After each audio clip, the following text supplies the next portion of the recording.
Hi there, and welcome to yet another episode of Success Builders.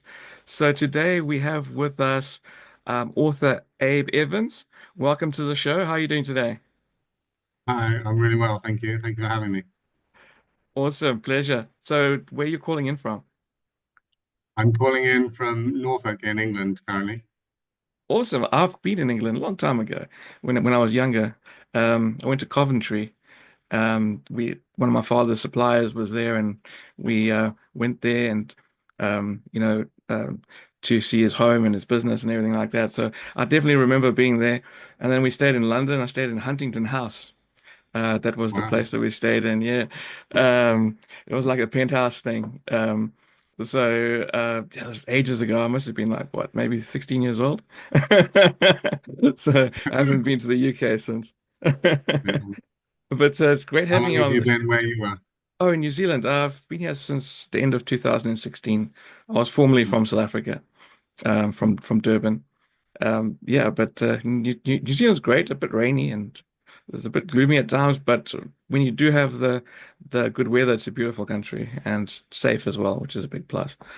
Um, so I think the audience would love to hear about your life journey and all the events that led up to you becoming an author. So I'll leave it to you to take it away. Okay. About 20 years ago, I'm from the UK. I was born and raised here, but my mother is originally from Durban in South Africa. Where I was from. And yeah, exactly. So when she was younger, I later discovered she ran away from home, but at the time I just thought she had left the country. So when she was 16, she came to the UK in 1966, Summer of Love, and was a hippie. And then about 20 years ago, my grandmother was sick, so I went with my mother to help look after my grandmother at the end of her life.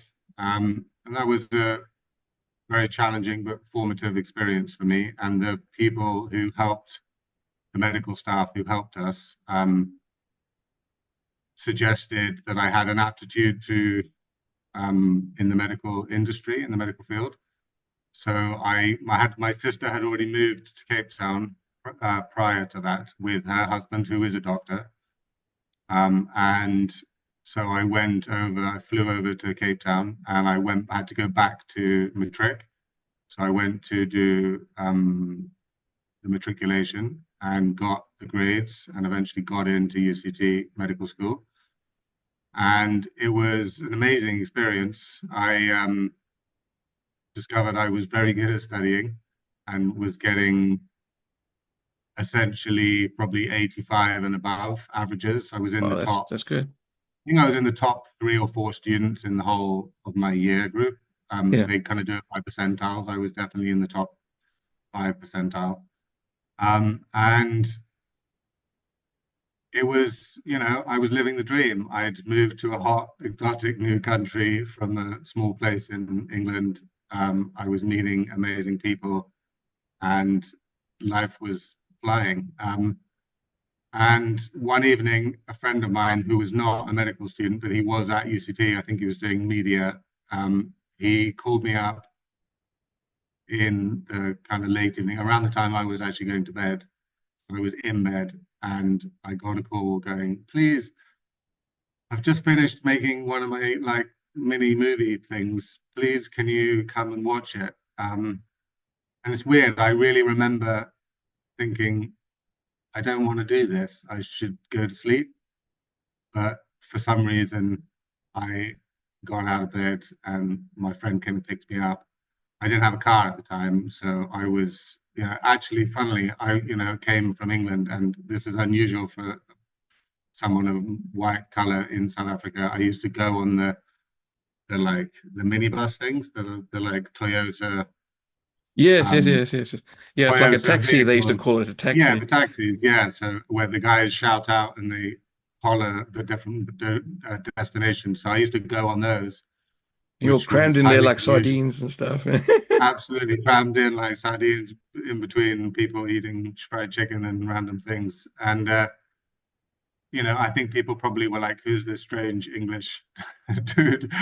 But that was the only way I could afford to, I was actually a sponsored student. I don't come from, I was actually brought up in a council estate in England. My mother, which was a single mum, and we were highly unsuccessful, even from an English standard. But then when you go to South Africa, people just assume, oh, you're from England, you have to be wealthy, which was a funny scenario to be in. But anyway, so I went and watched this movie with my friend, and at about, I guess, probably maybe 12:30 or 1 o'clock, he dropped me off. He lived fairly close. We came round on, and we lived just off the main road, or it's called Main Road in Kenilworth.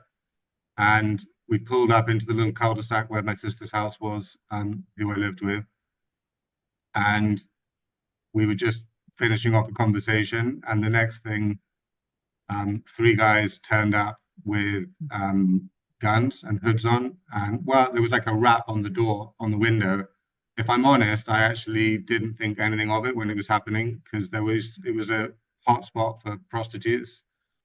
So it was quite common that people would knock on the window and think we Right, were right. looking for So you thought you were going to someone. get lucky. You We got thought it unlucky. was that, and it was one of those things like, oh man, there's annoying ladies again when my friends are dropping me off.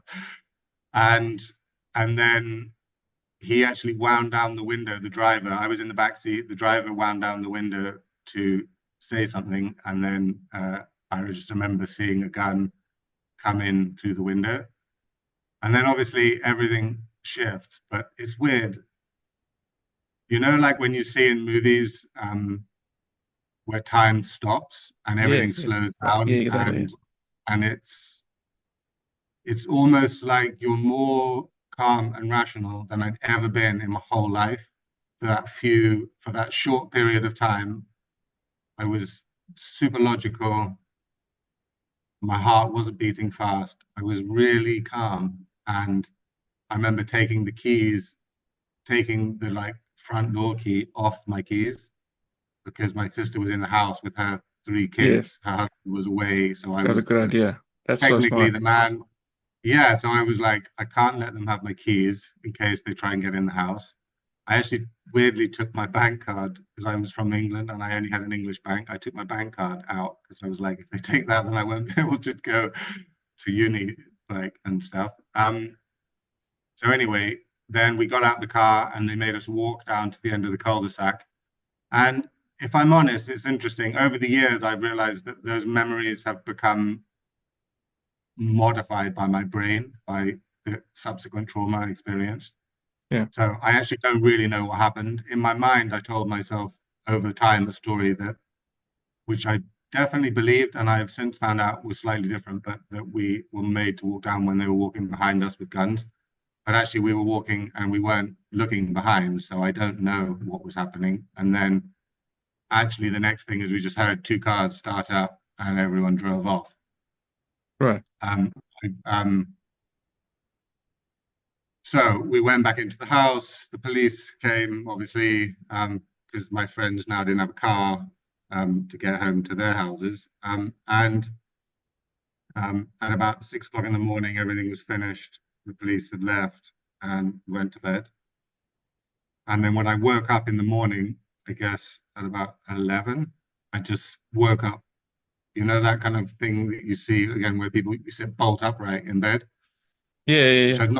I've ever experienced before. But You just had the realization of what happened. yeah, my heart was pounding, and I felt like I could taste a gun in my mouth. That was the visceral sensation that I was most aware of, was this like metallic taste and just being really freaked out that had almost died or whatever. So the the knock-on effect of that was that I stopped being able to sleep properly. I never had issues with sleeping. My anxiety shot through the roof. Um, I started to not attend university. Just everything derailed quite dramatically. And then at a certain point, the medical school kind of became aware of what was going on and tried to force me to take leave of absence, which, in all in hindsight was the only option. Yet I wasn't thinking straight myself, and my brother-in-law, who's a doctor, my father, who is not someone who I grew up around, but obviously has had an influence on me because he's my father. Yes. I was told, and it's one of those weird analogies people give you in certain moments. I was told I was like on a roundabout of life, and if I didn't just pick a road, then I would just keep spinning and It's going going round and around and round. around. Yeah, I And they were understand that. like, you should just carry on and don't make a big deal of it, which is, I also got that response a lot from native South Africans who are much more aware of danger, crime. It's, everyone's got a story to tell you about, this person that happened and this and that, and someone got house got broken into. And, I just thought people, even before it, were just, you know, over dramatizing things. But I grew up in a small, quiet, rural place in England where people just actually left their houses open. People would leave keys in their cars. Yeah, they do it here in New Zealand too. We just leave our doors Yeah, open so it and was cars. I don't because I'm from huge. South Africa, but yeah. Yeah, and it was a huge. I just didn't know how to How cope to with, process this? Yeah. yeah, with what was going on. I was still young. I think at that point I'd been in South Africa 3 years, so I was maybe 23, going 24, around that. Maybe just about to turn 24. And I tried to carry on in my second year. I had a semester still to complete, and my grades just went down dramatically. And then eventually, I missed classes in two sections of the course. I mean, which one of the things that was really difficult was that as a native South African, I naturalized. I got papers based on my mother's being from there, so I was treated as a national, which Right. is one of the only ways you can study medicine in South Africa. Yes. So we were encouraged to learn, well, we had to learn Afrikaans and Xhosa, Right. and in order to do the medical consultation in those languages. Now, obviously, that's slightly token to try and inclusiveness and all the rest of it, but we did have to learn those subjects. So I was trying to do medical training plus learn two foreign languages and like That's hard. administer, That's really hard. yeah, and go to townships and all these different things. Anyway, so it became overwhelming, and so eventually I got kicked off the course.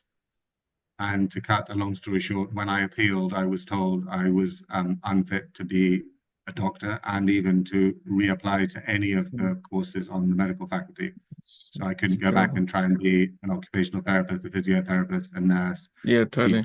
any of the medical subjects. So that obviously derailed my life massively.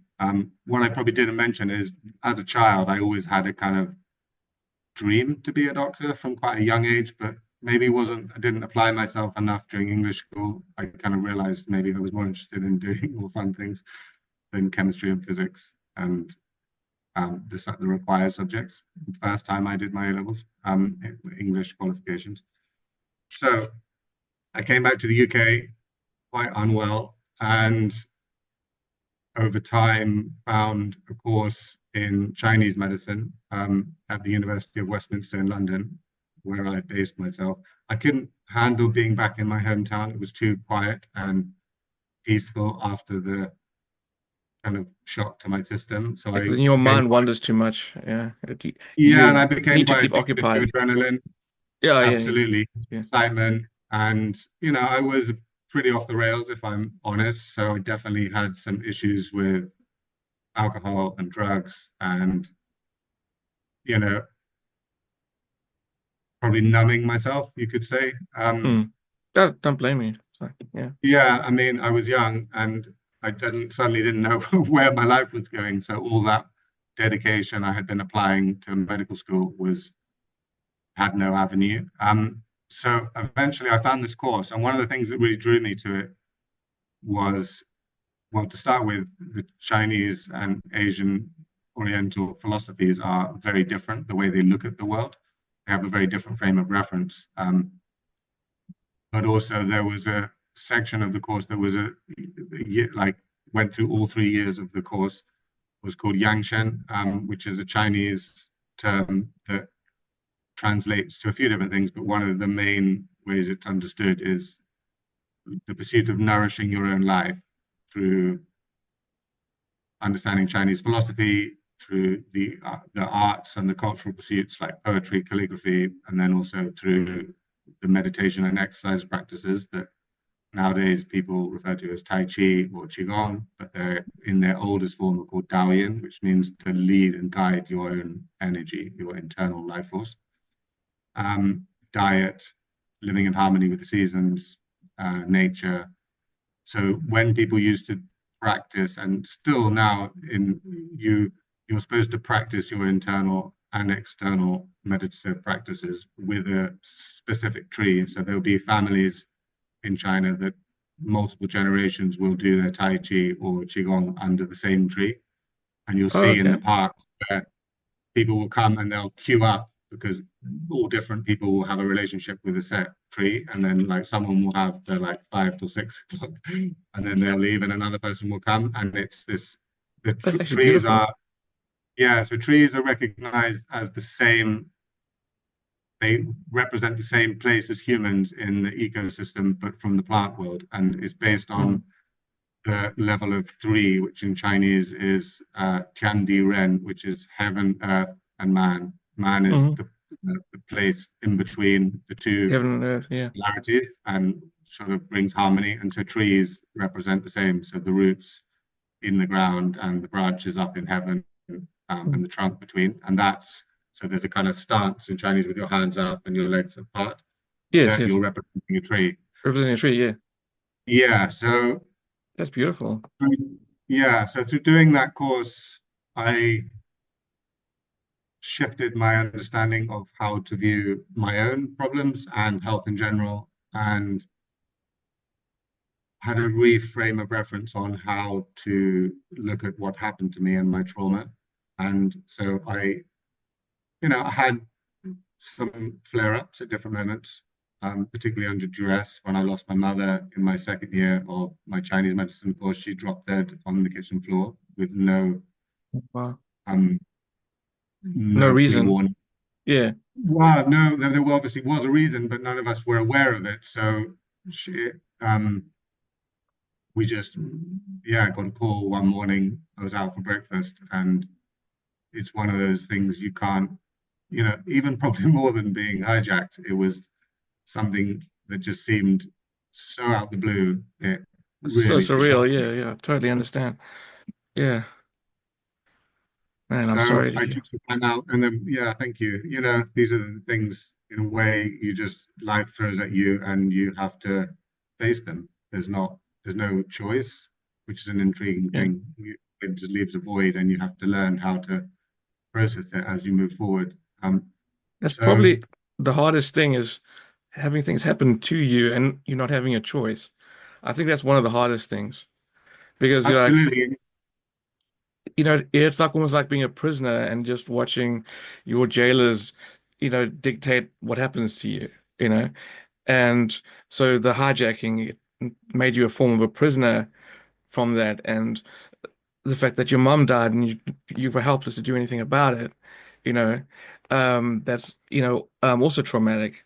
I mean, I understand that in a way because my grandfather died in our home when I was like 13 years old, and I developed a speech problem. I actually developed a stutter, and yes, I couldn't say my name. I couldn't even speak properly for most of my teen years. But I did get over it, and today I'm doing podcasts, so that's awesome. But yeah, that's a testament to the power yeah, of healing. Mm. yeah. So I totally feel you how when things happen out of your control and you don't have, um, the choice, it's really disempowering and it's not a good place to be in. So I feel you, No. man. I Yeah. mean, one of the things that's interesting um, that came later, but was a real breakthrough for me, and that led to the book coming. It's not completed. I'm in the process of writing the proposal, which is something that shifted more recently, of realizing you don't have to write a whole book initially. Mhm. You need to actually more like a business plan or an assignment at university, like a research proposal. You have to be able to pitch the story and the Sorry. narrative and who you are in order to get signed. So but the shifting from being in a victim mentality to being in an empowered and a heroic mentality was something that during a lot of that time was not something I could grasp. So the title of the book I'm writing is it's called New Eyes for Life, and Wow, that's good. it's a synthesis of a lot of things. So the initial title came from a book I had before I even went to medical school when I was first doing art at my English qualification, like what they call A levels in the UK, which is Hmm. pre-university study. There's a book called New Eyes for Plants that's based on Goethe and Steiner education, so how to observe nature and draw it and look at how things change during the seasons, which now I look back and go, there was already an interest in a lot of the things I've come to discover. But life, there's what they call foreshadowing. It's often only when, even there's a famous quote from Steve Jobs of you can't see the pattern in your life forwards. You can only, by looking backwards, you can start to see the dots and how they were leading you towards where you're Was it coming. exactly? But when Yes. you're in it, Yeah. you like an You don't ant know. walking around in a carpet. You can't see the bigger picture because you're That's right. in the picture. And perspective is an interesting thing. That's the second phase of the model that I've developed that the book leads to. So it's a teaching memoir that is, to some extent describing my own story and the challenges I went through, and then also bringing forward a methodology that I have over 20 years developed to heal myself more than anything. I have worked as a acupuncturist after I graduated. I did treat people and worked through their problems. And I am gifted at that. I was Yes. an exceptional student of Chinese medicine. I won awards in every year. I was on the dean's list. I graduated with a first class degree. I was already doing postgraduate training with experts from America at the university. Were flying in to do seminars and stuff. So, I Wow, that's mean, really good.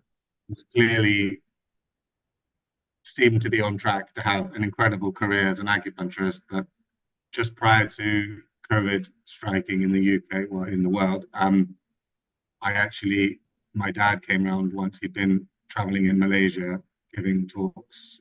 He was a business consultant, and he came around and was like, "Oh, I've been treating him for a while," and he so I've been feeling weird for 6 months, and weirdly, he hadn't come and told me prior to that, which I was a bit miffed at the time. Going, Yeah. how come you're only telling me now that you've been feeling weird for 6 months? So anyway, but we did a consultation, and I felt his pulse, and it's interesting because they didn't teach us. I had no frame of reference to understand what I felt in his pulse. It wasn't something I'd gone, I learned that at university. That means this. The Chinese pulse diagnosis is a very sophisticated art. There's multiple levels. There's 3 levels of depth. Each finger, 3 fingers on the pulse. Each one's reading. So there's like 9 positions, and then they can be, and then each arm is doing it. It's like Okay. it can be like multiple levels of what you're reading in the body. Yet, in honesty, just the first time I felt it, my instant reactions, I took my hand off and just said to him, I don't know what to make of that, but something tells me it's there's something going on. And he, unaware, unbeknownst to me, after the consultation, he called one of my university lecturers who he had also been treated by, who is an incredible Chinese lady. She was the only authentically Chinese teacher on the course. There were lots of people who traveled to China to learn. Um, he went down and had a consultation with her, and she said, "You have a deficiency of your essence," which in Chinese is like Jingshu, which means, yeah, it's like the deepest level of your energetics, which would be, the like fluid inside your joints, around your brain. It's kind of like rich fluids of the body are deficient. And essentially, that's the really critical diagnosis. But I don't know, it's one of those things, he just didn't necessarily grasp the full understanding of it. He didn't really impact change the way he was. So he still thought he was going to write a book and do all these things. And then one day he just started to collapse and he went into hospital. And within a few weeks, he had gone into intensive care and died. And none of the consultants, no one in the hospital could Oh, work out. He kept saying, "You're just sorry. an enigma, Mr. Evans." So off the back of that, I actually took some time out from practicing, and then COVID happened. That then meant it was not possible to practice acupuncture, and off Yes, yeah, because you couldn't that get close to people, started. proximity restrictions. Yeah, and it wasn't. It's not a medically recognized profession, so it's in what they call complementary and alternative healthcare. So Mm, in many places in Europe, you can't practice those types of things without being a doctor prior. So there's a right. kind of entry point where you have to be a doctor. Whereas in the UK and certain other countries, you can. But of course, when in a situation like that, they stop everyone that's not a doctor or a nurse or something that's recognized actually even being Or allowed to contact do with legal. people, yeah. Yeah. So um, off the back of that, I actually came across the work of Dr. Joe Dispenza, and Dr. Bruce Lipton. Bruce Lipton's books for the biology of belief, and Dr. Joe Dispenza's done a whole range of books. One of the ones that really changed my life was Breaking the Habit of Being Yourself.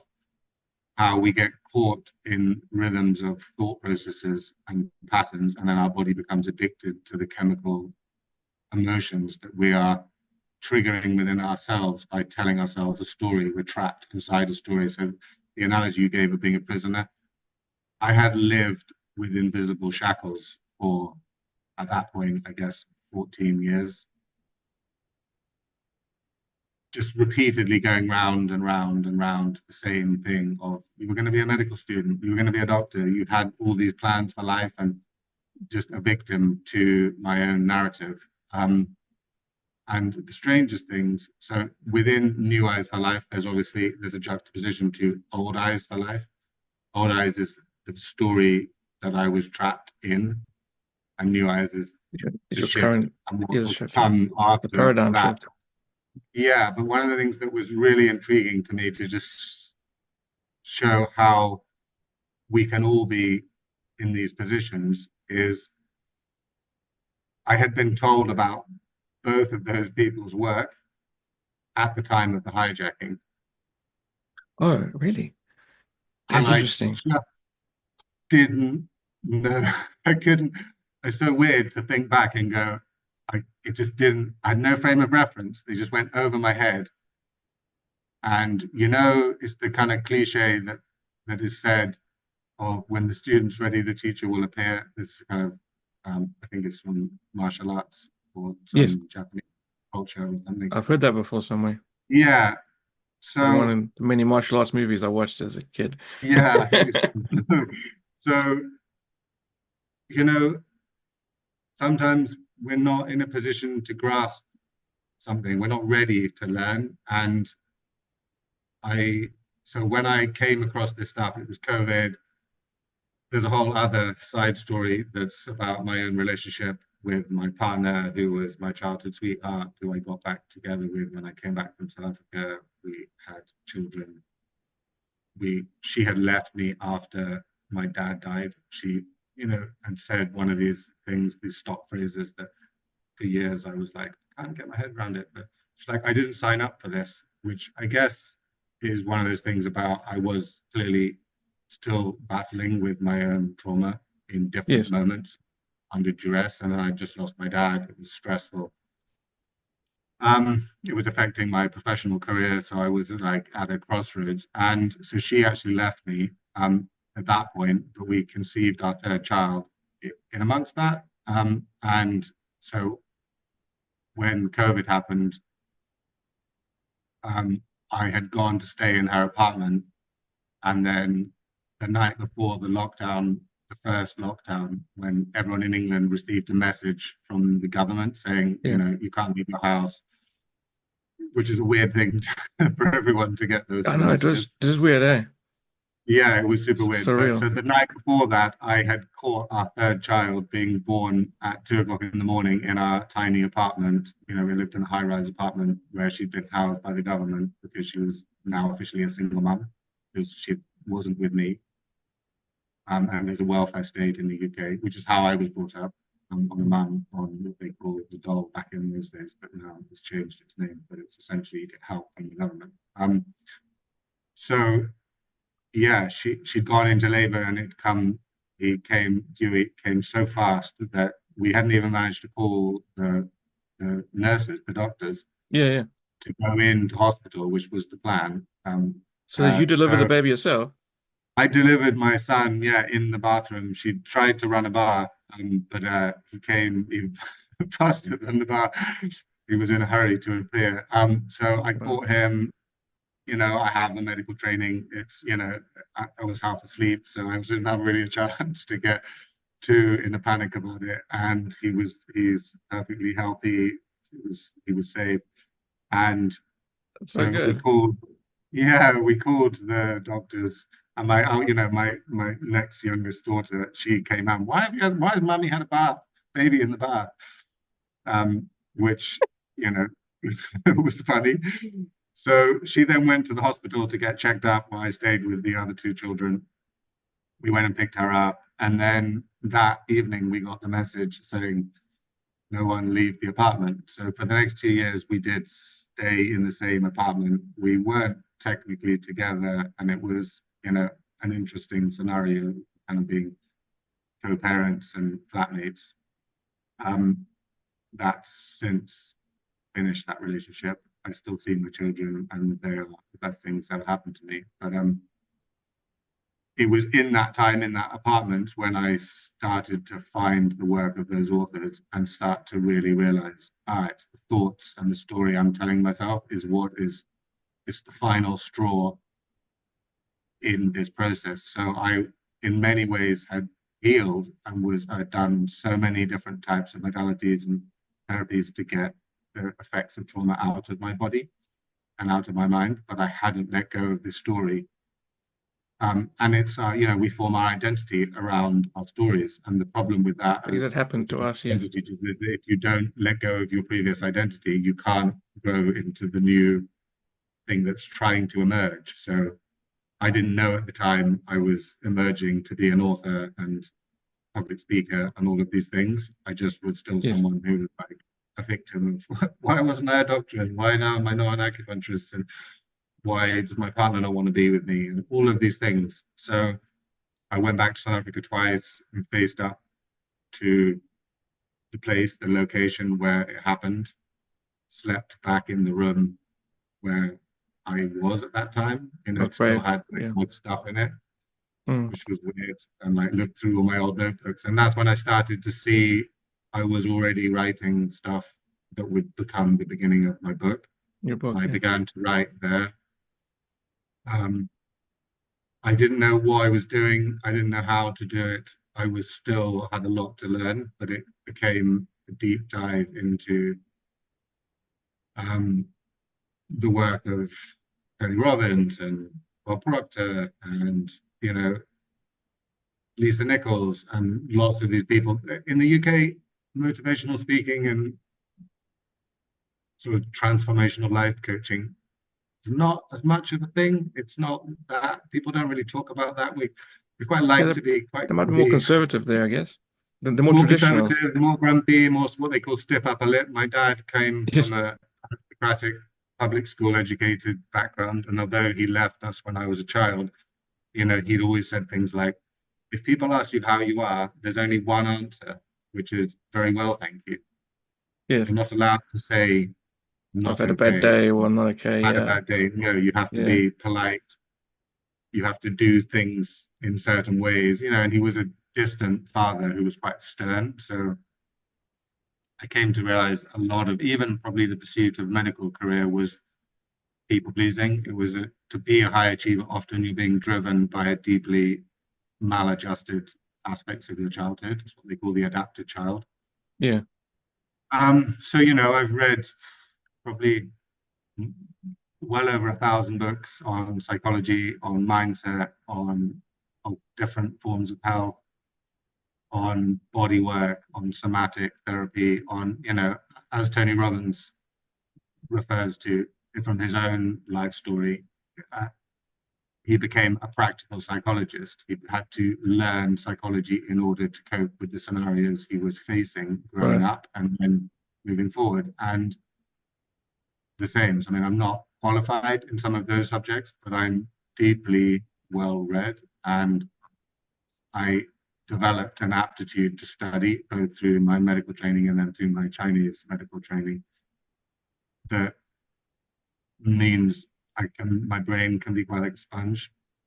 If I keep applying stuff to it, it Yes. likes to learn, which is not, and I also like to simplify. So I like to synthesize theories and bring them into more easable, understandable So you're like a levels. human large language model, like a human GPT.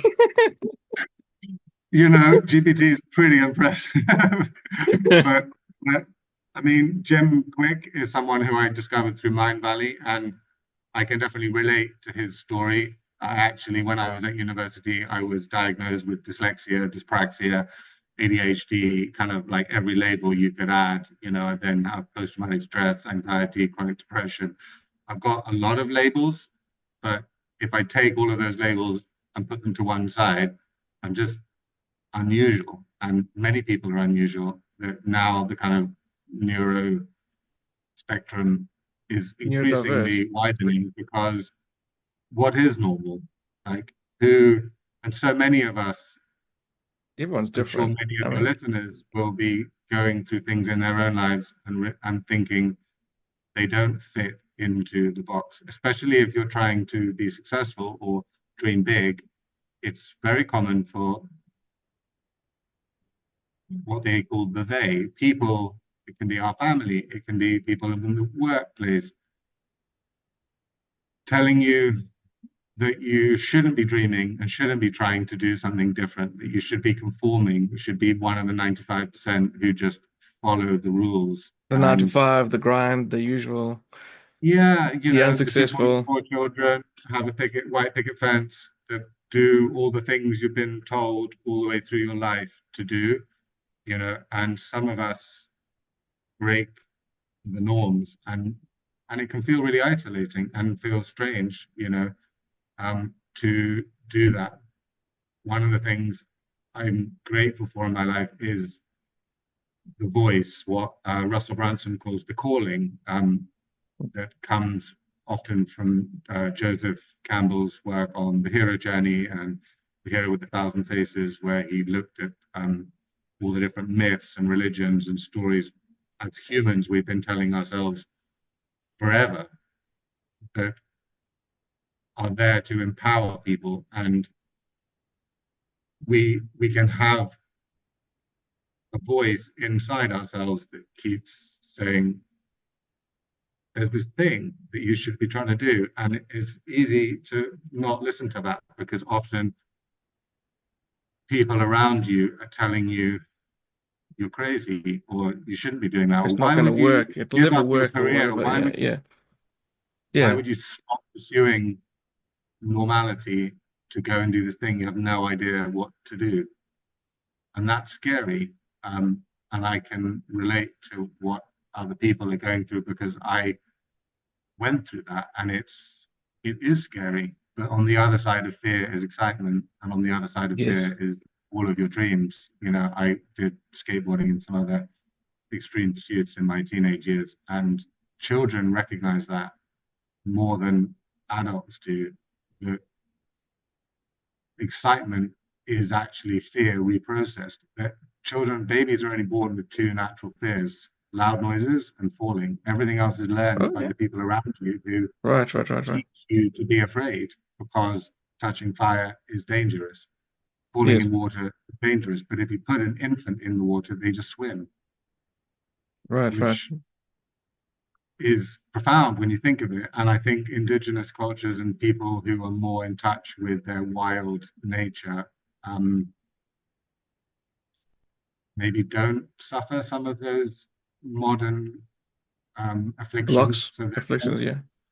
yeah, there's an amazing book that really helped change my life a few years ago that I've studied a lot by a doctor called John Ratey in America and a researcher called Richard Manning. And it's called Go Wild. And it's free your body and your mind from the afflictions of civilization. So they reframe all the reasons that actually the most common causes of mortality and morbidity in Yeah. the world, and they're like, we shouldn't be calling these diseases because they only appear once we create civilizations.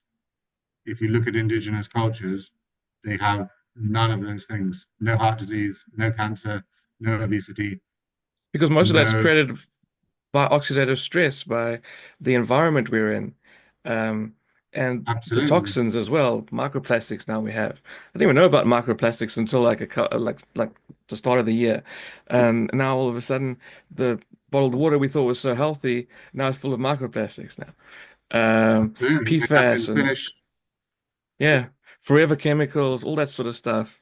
Um, yeah, and I mean even 5G, cell phone radiation, electromagnetic radiation, all that kind of stuff. Um, Absolutely. yeah, so totally modern society creates these things and creates this disease that a lot of the freer cultures do not even get to experience because they're living naturally. They're living the way we're supposed to be. They do things like we are trying to get back to our roots. We are trying to do things like grounding now, which they're already doing. And That's the thing. They don't even have to think about that stuff because it's just innate. It's part yeah, of being human. they don't It's have to part of your buy a DNA. grounding bed that costs like 5 grand or whatever. They're just doing it. You know what I Yeah, mean? absolutely. Completely. Yeah. I mean, and that's one of the things that's kind of the essence of what the book I'm bringing to market is about, is that need to reframe things and to learn to look at things. There's a quote that I'm gonna, without picking up one of my books, I'm probably gonna slightly misquote, but it comes from Michel Proust initially, and it's quoted in a book by Michel Odent, which is called Primal Health. It's looking at the effect of the time in utero, the time in your mother's womb, and then your first year of life, and how that primes your health pattern almost like scarily. He's looked at like research to show that what happens in those early years, they prime your nervous system, and it has a huge impact on who you'll become and how you'll react to the world. So he has a quote in the beginning of that that says that true discovery is not finding new things or seeing new things. It's learning to see what you already have seen with new eyes, like with a new way of looking at it. It's That's in profound. the That's same that's really way good. there's a biblical quotes about, like removing the veils off your eyes or God allowing you to see things as they are. And for many of us, for whatever reason, conditioning, different things. And it's not always that there's a them who are trying to, there can be that concept, but we're just conditioned by our surroundings to perceive things based on social norms and on, um, so we all perceive reality differently based on our frame of reference. It's what Proctor calls a paradigm, a set of beliefs that get imprinted into your subconscious mind when you're young that Yeah. filter everything through that. So once we start to wake up, the first stage of my principles is called awareness, and it's that thing of becoming aware of the thoughts you have, the beliefs you have, how you see the world. Because until you have awareness, we're just sleeping. Um, there's been work with different people at different times who talk about as we can be very robotic. We can just be sleepwalking through existence, going round and round in what Yeah, like when we're slowly driving ends our going. car, we aren't really even thinking about it. We're just doing it by instinct, you know? Um, so half of the time I was thinking something in my head and then I'm already 3 blocks down the road and I'm like, how did I even get here? And I got there safely, you know? Absolutely, yeah. We're doing just our conscious is thinking about stuff, and our subconscious is running the show. It actually runs most of what we do. Yes. That's what some of these new people who are taking work from the past where people talked about these things, but they're now showing with brain scans and the highest levels of modern science to show that, yeah, we're like we have software that runs us, and depending on whether you consciously try and change that software or whether you just keep your system running on an old program, it can just go round and round and round. And unless you update it, it's like your old computer, it Yeah. stops working very well. I've got old tech, and old tech's not It just nowhere gets near the slower speed over of the time. best Yeah. cutting edge tech. So yeah, it's an interesting thing. It's a good analogy. Yeah, I mean uh, what's it called? Napoleon Hill, who Yeah, wrote that's right. the famous book Think and Grow Rich, but he wrote many books, and he was a great thought leader of his time and trying really hard to shift the perspective of the American populace in going through difficult times. And his Laws of Success book is fantastic. But he wrote books later also, um, How to Outwit the Devil. That he's talking also about aspects of our mind that control us as much as we can look at it as the devil figure, but also it can be within our own mind, the voices in our mind. He talks about it as something called hypnotic rhythms and how Right. they're like grooves in your brain, which is how now people describe it. The Hebb's law, the neurons that wire together fire together. So the more you repeat process or pattern or thought, which is like driving, that's what when we learn to drive, it becomes subconscious. Sports people do it and they call it flow state. There's lots of research around that, how they don't actually think about what they're doing. When you watch a great gifted sportsman, they're kind of running program. And that hypnotic rhythm is really positive for them. When you watch Messi, I like football, do it, he mesmerizes people with what is actually just innate for him. He's learned to do that stuff um, without having to think. But we can also be in negative patterns and trapped by that, as you said, like in a prison of our own mind, which Exactly. Yeah. when you break free, you suddenly go, what was I doing? And that's part of, I don't feel I have the answers necessarily for everyone, but I've been through a journey and I've tried to create it into a simplified form, a bit like what um, Stephen Covey did with the Seven Habits, which was looking at all the success literature of America Yes. through the New Thought movement and stuff, and then kind of synthesizing it into a model that made it simpler for people. And I think that's what, no one's really recreating the wheel. You go back to ancient Greece and all the old Vedic texts and different religious texts. I mean, there's always been people trying to bring us greater awareness of how to behave. And Yes. as humans, we struggle with that. And so sometimes when people reinterpret things and make it seem more contemporary, it can be helpful. So, And not only that, but also like sometimes people don't need a solution. All they need is encouragement and understanding. And by seeing someone else going through a similar situation that they might have been, they don't feel so alone. And they feel that, look, someone else has walked through this. Maybe your story is worse than some people. I mean, maybe some people are only struggling with death. You're struggling with death three times over, plus trauma from the hijacking and losing your career. So that's like five things. And then someone who might be only struggling with death alone might just think, well, okay, let me reframe my life. My life is not actually quite as bad. And just seeing that you've walked through it and you've come out okay, and you've actually triumphed in the end and become a successful author with actually some opportunities opening up for you. That that is it brings hope.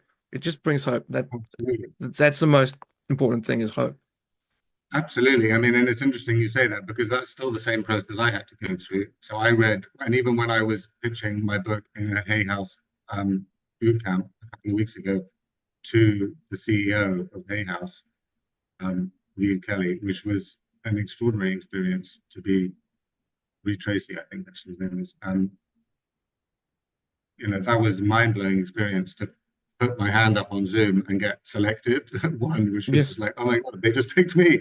Wasn't even sure necessarily what I was going to ask. I wanted to ask, should I, because they had mentioned what a teaching memoir was. So I wanted to say, should I write the first half of the book as my story and the second half as my teaching model, which is how I'd been thinking about it? Or should I, like, every chapter bring a lesson in? And of course, they were like, you can do either. One's called episodic and one's like more like has two halves to the book, but they loved what I had to say. And then I also discovered I had just spoken in front of 40,000 people live who were streaming it at It's that time. I amazing. was in the Zoom room as a VIP, so I wasn't aware of the fact I was talking to that many people. Yes. But that was a huge moment for me. But they also encouraged me to read some books that are examples of teaching memoirs. One of them I'd already read, and that's called Left to Tell uh, by Ebenezer Immaculate, I think is how you say her name. And that is as someone who survived the Rwandan genocide. I mean, and her story makes mine and most people's stories just pale in comparison. So, I mean, there are so many people in the world, even potentially some of your listeners, who honestly will have been through harder things than I have. All of our own journeys, every person's journey when we're experiencing it is the hardest thing we could imagine. It's hard to imagine other people going through something more difficult. And yet, in reality, even right now, there are loads of people who are going through harder things. But as you say, it's about finding the hope. There's a saying that my dad always used to say, like, hold on to the rope of hope. That's This good. kind of idea that there's a thread that if you can just not let go, and that's what faith, is. So even there's a quote from Abraham Lincoln, who my name is connected to. Um, he was, someone who I am inspired by. Um, he said, "To believe in what you see is no belief at all." I might be misquoting this slightly, That's right. but faith is to believe in what you can't, like the unseen, what you can't see, but to still hold on to it and try and bring it into existence. Because everyone's dreams, they're almost a lie until they become true, but it's not giving up on yourself and keep persevering. And the road may go winding and you don't know where you're going. You literally repeatedly get to these crossroads in life and go, I don't know where to turn. I don't know which is the right road. And you have to follow your gut. Now they can show that you do have a brain in your gut, you have a brain in your heart. The Chinese model is much more clear about that they look at each organ and each organ has characteristics that lead you. You're not being led by your brain. They don't see it like that. But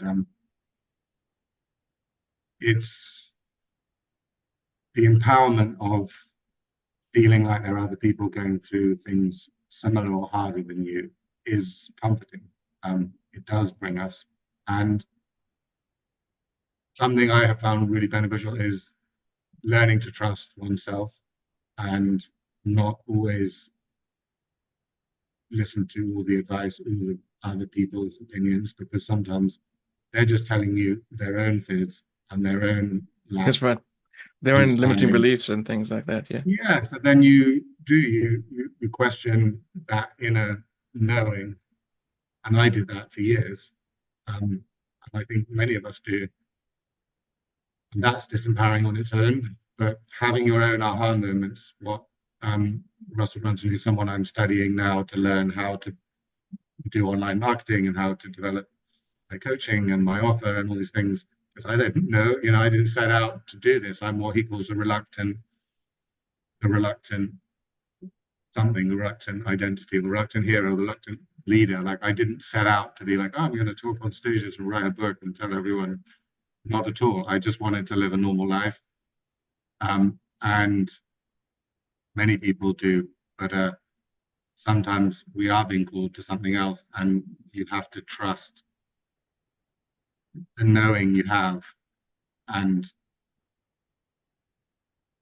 and find encouragement where you can to keep making you believe and take the next step and take the next step and trust it will the fog will lift and you start to see the stepping stones. So he calls it the epiphany bridge, which is the moment when you have the ahas, when you, what even Goethe, who is my, the first book that led to New Eyes for Life being a concept in my mind, because I just changed one word and I added a number because I wanted it to be about four principles rather Right. than the word.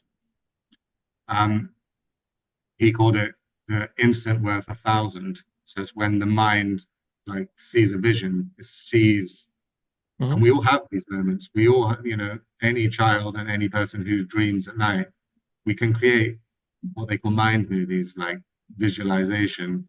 We can all do it in Technicolor with plot and story and people and dialogue. And sometimes we live it in a victim or in other roles in our own story, in our own movie. And my own journey is about how I have tried to become the hero in my own story and then use that to benefit myself, but potentially to benefit other people. And Other people, that's that's amazing. mm, Thank you. That is such a good story, and I can really feel everything that you went through, and through all of it, you you still maintain a kindness about you, and um, you know, I really commend you that you've come out a good person at the end, because it could have gone the other way. You could have come out a bad person, and yeah, we have our moments when we're on the journey where we do feel bitter, but that's part of the process, I it's think. part of the growth. Yeah, Yeah. that's part of the challenge. So, what are the next steps for you now on your journey to be an author? I mean, like in the short term, what's Yeah, happening for so you? I'm submitting a book proposal on the 5th of March to Hay House. And if I am selected in that process, then I will get a contract with Hay House Publisher. I just pitched it to Morgan James um, the other day in another boot camp. So I'm already like, oh, I'm playing the market, which is fine. That's good. And that's what, I've since discovered. So also, it could be well that I have to self-publish it and sell it myself online through book funnels and things like that. But off the back of the advice I've received and already what was kind of in my mind, but maybe less crystallized, is that I'm going to bring an offer to market, which will be a coaching program. It's a group coaching, will be my kind of core offer because I wanted to find a way. I didn't necessarily train or set out to be a coach per se. I don't I've had mentors and I've had facilitators, people who guided me rather than um, having so much someone tell me what to do, which is an interesting thing. And in that sense, I'm still learning to be the role of what, in indigenous cultures or traditional culture would be called an elder, to Right. have the wisdom. I've just done some work with a man whose work he's called Dr. Mick Collins. He wrote three books that form a trilogy around how to see what's going on in the world and change ourselves. And so we just did a workshop called co-eldering where we help elder each other. So I mean, in that sense, the feedback you give me is help and guidance for me. And in that sense, we all are having these interactions. So with each other, like help co-creation, co-collaboration, all of these types of Yeah. words of rather than trying to be I'm the expert, I've got all the answers and tell everyone what to do. There'll be a part of that I need to be more comfortable with doing that.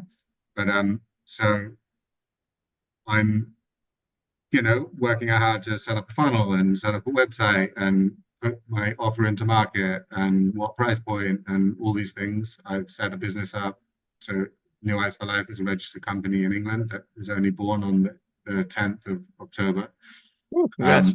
Many years of deliberation, but I was at an Aline Wilder um, uh, workshop, which is how we met, I believe. Yeah, That's how exactly. we That is how we met. went. Yeah. Yeah. And she's super impassioning and I even learned last night what she calls the bit system, so like how to you know how a good speaker is trying to like implant in a positive way empowering beliefs into you to make you make the jump. So I did in that workshop. I was super inspired and I didn't have the money to jump into her program, so but I registered the business, bought the domain name. I'm now working um, and trying to ask myself and parent, like, how can I afford some of these things I need to do to take myself to the next step? But in the short term, I have got those set up. I'm going to build a funnel. I'm developing a webinar script and how I can make an offer and allow people to work with me. I guess it will be a range of different ways as I move forward. There'll be potential for people to work one-on-one, which is something as a practitioner of healthcare, you kind of that's normal to me to have conversations, find out what's going on, make Yeah, diagnosis. the consultative approach. Shifting. Yeah, Yeah, but I guess part of the online coaching model is also to shift away from that to some extent, and like a to one to find ways many. one to many and groups. So I'd like to in the future do live events and retreats. That's something I thought about even Retreat in has the been past. amazing. Yeah, Before I was bringing this to market, I was just interested in health and was very aware of retreats where people do grounding and walking in nature. And a lot of the practices that I used myself to help show other people those things in a way, I also had a previous incarnation career as a chef. So I've done some quite high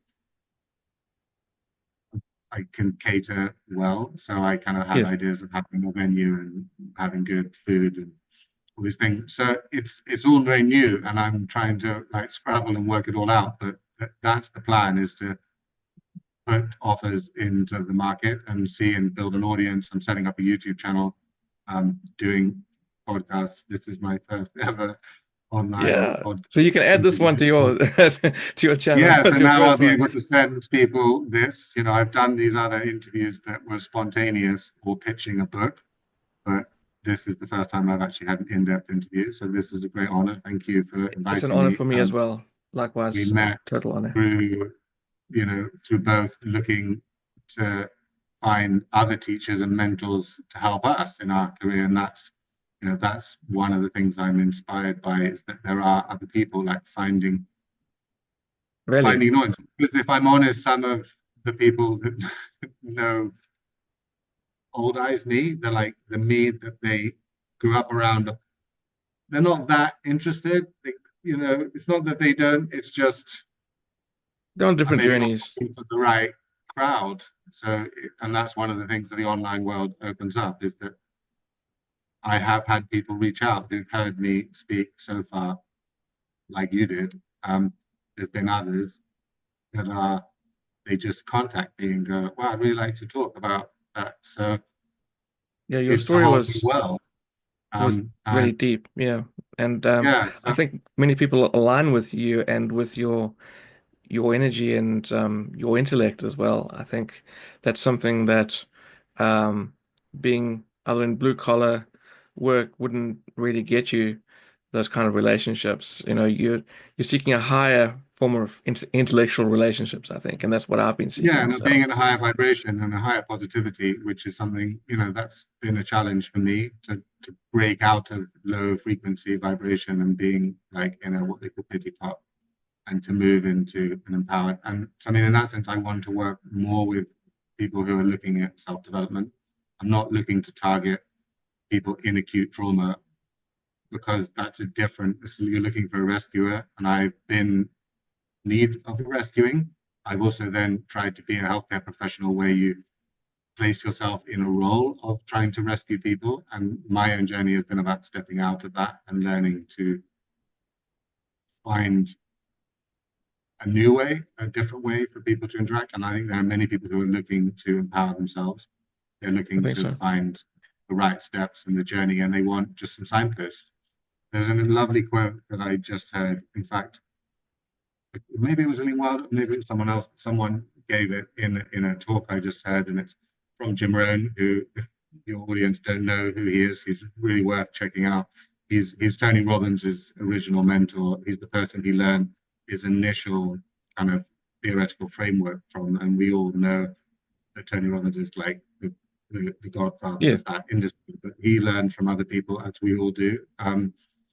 And Jim Rohn is someone I really related with. I've been back and watched a lot of his seminars and audiobooks and really wanted to ingrain myself in what he taught because he talked about the seasons, the different seasons in the year, the different seasons in our life, and that's something my model relates to the Chinese four seasons and Yeah. based on that pattern. So I really resonated with him. He makes a statement which I did write down, but I'm not going to flick through my notes to find it exactly. But essentially, it says, "Don't don't follow me. I may not lead. Don't lead me. Or, no, I think it says, don't walk behind me. I may not lead. Don't walk in front of me. I may not follow. Walk beside me and be my friend." Yes, I remember that one. Yeah, I think it's from the same Yeah, training we did. Yeah. Yeah. yeah, and that is really powerful because there's so many people who, guruism, coaches and experts. It's an interesting phenomenon wanting to think you have the answers and tell everyone, but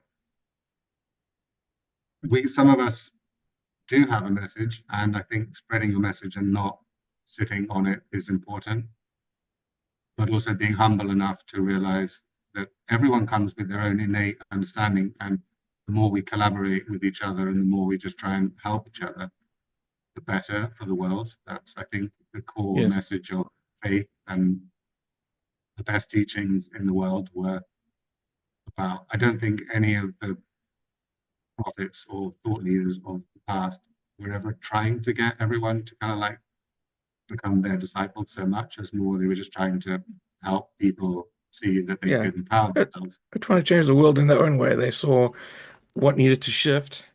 They saw what no one else saw, and it did something about it and tried to start a movement around it. And Absolutely. yeah. So, Abe, this was amazing and so heartfelt. And thank you so much for your time. And on behalf of myself and the viewers, we wish you the best of success with your book. And we really hope that all your dreams do come true. And please do come back and give us the link to your book when it is published. Well, absolutely. We'd love to. Yeah, We'd we'd do love that. to have that. Be totally my pleasure. And thanks everyone for tuning in again today. And remember, no matter what your life looks like today, do not ever stop having hope. Do not stop dreaming bigger and put your head down and build bigger. Your dreams will come true if you persevere. Until next time, cheers, everyone. Bye.